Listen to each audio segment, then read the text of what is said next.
She played to win, directed traffic, hit every ball. Just so impressive. Saying something in frustration, which one fan through lip reading interpreted as once a year, even a stick shoots. So this apparently is a Russian idiom, which essentially means the same thing as even a blind squirrel finds a nut once in a while. Sabalenka was frustrated talking about now this incident with Rybakina. I think Aryna was frustrated that Elena struggled with winning a big title for over 2.5. There was more than simply a trophy exchange at the conclusion of the WTA Finals. Following Elena Rybakina's straight-set victory over Aryna Sabalenka, an unexpected development occurred. Sabalenka made a remark about her opponent that caused a stir right away, and the WTA intervened, according to several tennis sources. However, this is what makes the tale intriguing. The majority of English speakers were unfamiliar with the Russian idiom used in the comment. What did she say, and why was there such a commotion? Let's examine what actually transpired in Riyadh.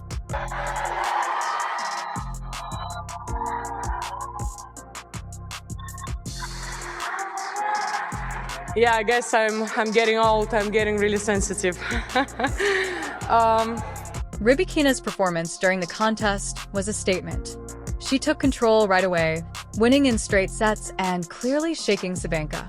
For those who recall the great tennis rivalries of the past, this was more than simply a single game. Prior to entering, Sabalenka had been the favorite. Many anticipated that she would easily win the championship because she had been playing with confidence the entire tournament. However, Rybakina had different ideas. Everything that came next was put in motion by the first set. Rybakina developed a well-defined plan. When serving, take advantage of her height advantage. During the rallies, be patient and hit deep to Sabalenka's backhand.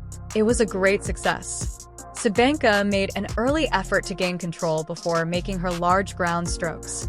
However, Rybakina would not be scared. She won points and won the opening set decisively while maintaining her composure. You could feel Sabalenka's mental strain increasing by the second set. Her body language shifted. She was clearly frustrated as she talked to herself and fidgeted between points. Rybakina, on the other hand, appeared to be in total charge. She wasn't merely hitting winners. By varying her tempo, moving Sabalenka over the court, and making her struggle for every point, she was playing smart tennis. There was a tiebreaker in the second set, and that's where Sabalenka truly broke down. She made two mistakes. She failed to make her usual forehands while she slept. She had obviously already lost the contest mentally. Sabalenka appeared utterly devastated when Rybakina scored the last goal. Sabalenka was captured on camera muttering something after the defeat. According to reports, one fan who was adept at lip reading picked up what seemed to be a Russian sentence. This was the translation that went viral online. Even a stick shoots once a year. This basically translates to the English phrase, even a blind squirrel finds a nut once in a while, for those who are not familiar with Russian idioms. To put it another way, Sabalenka seemed to be implying that Rybakina's triumph was the result of pure luck, an anomaly, or one exceptional day during an otherwise uneventful period. But yeah, I went a bit too much. I was so frustrated inside of me, and I was just like trying to let it go. Probably I went too far, not probably I went too far. You must now understand the context in order to comprehend why this remark hurt so much. Rybakina had been having trouble becoming consistent. She had established herself as a legitimate Grand Slam champion in 2022 by winning Wimbledon. However, she had experienced a difficult time. People questioned whether her Wimbledon win was her pinnacle due to injuries, coaching changes, and inconsistent performance. It had been more than 2.5 years since she had won a significant title. Therefore, Sabalenka essentially disregarded everything Rybakina had to overcome to return to this level by calling this victory a fluke. The tennis community responded right away. Criticism erupted on social media. ESPN and Tennis Channel commentators offered their opinions. Disappointment was voiced by former players. Not only was Sabalenka's statement problematic, but it also suggested that she respected a rival who had just outplayed her. It was discussed on ESPN's post-match coverage by one of the all-time greats, Chris Evert, who is now a recognized pundit. She discussed the value of grace in losing and how the greatest champions always give credit to their opponents, even if she didn't specifically mention Sabalenka. It was obvious what was implied. Rybakina's reaction to the dispute was illuminating. Mostly about the technique and how to get maximum. Since I'm also tall, I have enough kills to push. So yeah, it's just all about the right momentum and using the whole body. Although she didn't explicitly respond to the remark in her post-match interview, she was very clear about her stance. She talked about her serve and explained that it's largely about technique and how to obtain maximum force. I have sufficient strength to persevere because I am also tall. It all comes down to using your entire body and the proper momentum. Rybakina was making a straightforward point without specifically criticizing Sabalenka. This wasn't a coincidence. This involved expertise, execution, and preparation. She had researched her rival. She had created a strategy and executed it flawlessly. She was supported by the match statistics. 83% of Rybakina's first serve points were won. She made 17 aces. Out of 7 breakpoint opportunities, she converted 4 of them. With only 14 unforced errors, she had 32 victories. These are hardly the numbers of a fortunate person. These are the numbers of a person who just performed better that day. However, the plot takes an intriguing turn at this point. Sabalenka started crying during the award ceremony. Using the microphone, she attempted to clarify her response. She sobbed and remarked, "I guess I'm getting old. I'm becoming quite sensitive." She made an effort to portray her emotional outburst as an indication of growing up and becoming more aware of her emotions. The issue was that her actions earlier in the competition gave a different impression. A few days prior, Sabalenka had competed against Coco Gauff. Reporters at the courtside claimed that Sabalenka had not been sensitive at all during the interaction. She had been combative, hostile, and employed what many called intimidation methods. She was yelling in between points, celebrating victories violently, and overall attempting to disrupt her game of golf. Her coach, Anton Dubrov, reportedly got so upset with her actions that he got up from his seat in the spectators in the middle of the game.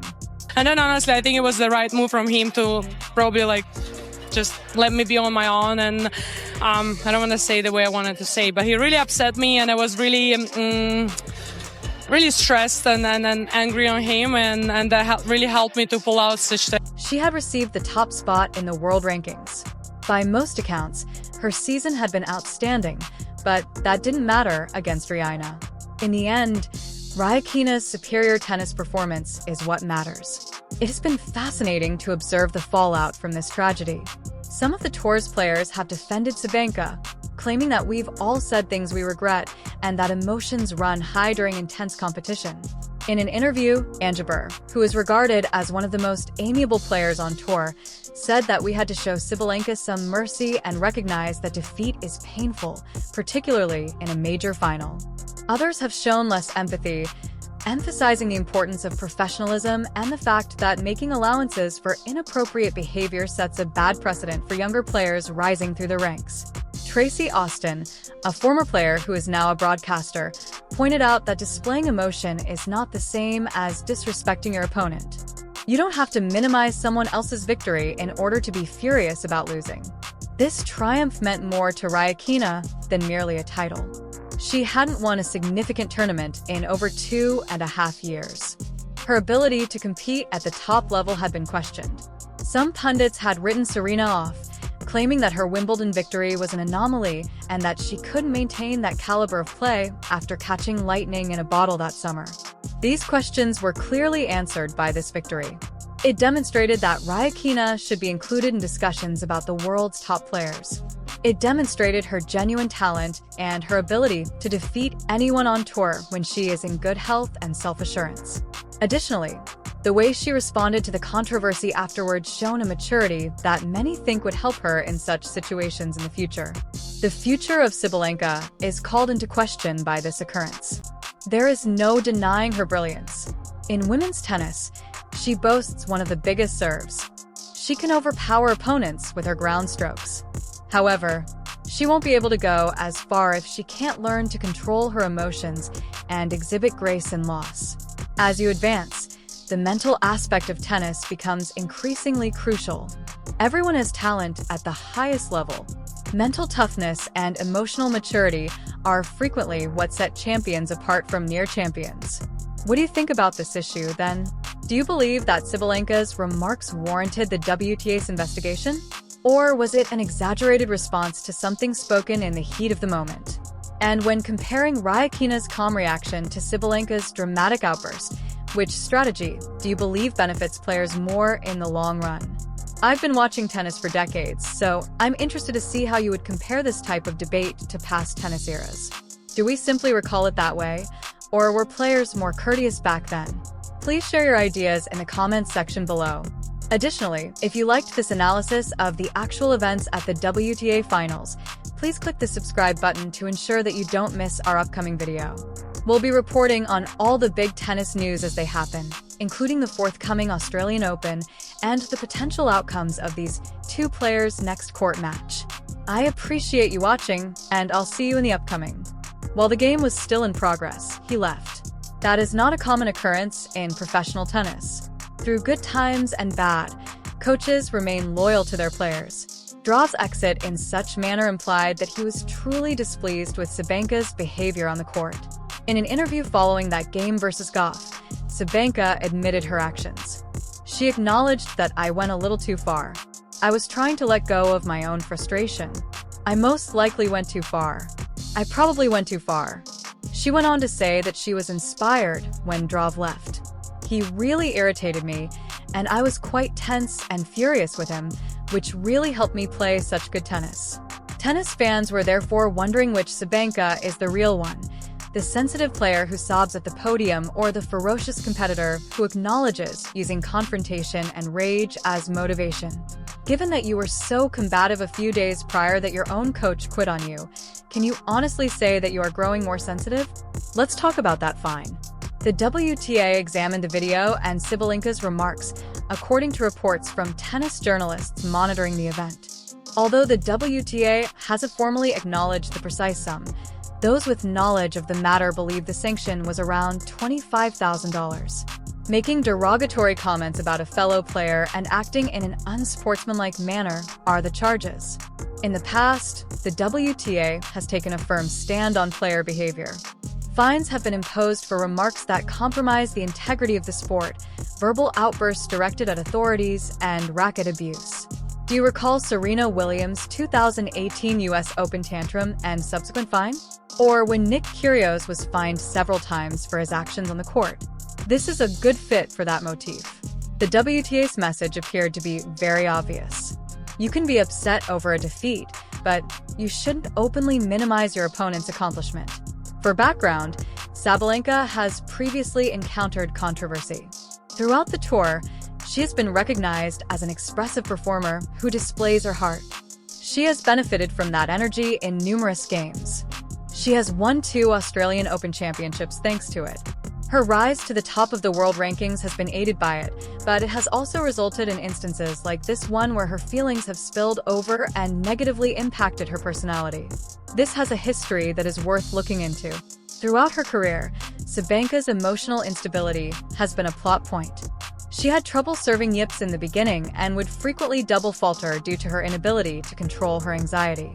She worked through that with technical coaches and sports psychologists. She seems to have managed her emotions. However, this WTA Finals episode raises the possibility that the fundamental problem still exists. She still finds it difficult to remain composed when things go wrong, and she encounters hardship. The contrast